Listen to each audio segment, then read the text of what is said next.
Já jsem vám vůbec, ale vůbec nerozuměl ani slovo.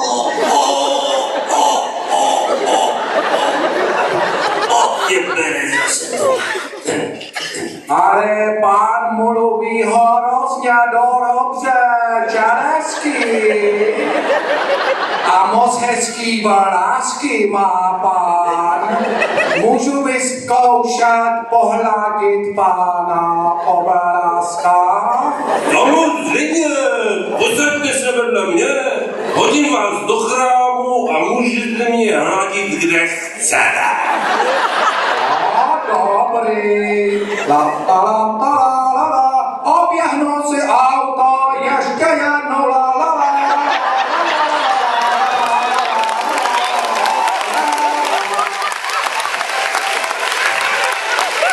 Dobrý den. Dobrý. Nechtěla byste ochutnat trochu švestkového vína? A dobře. Čína. Čin.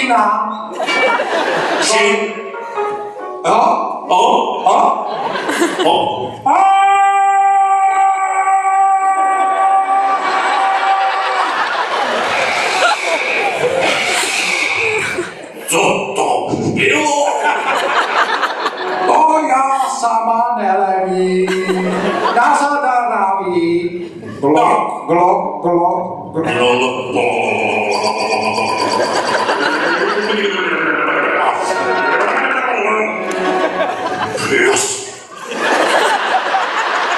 Ty pararase?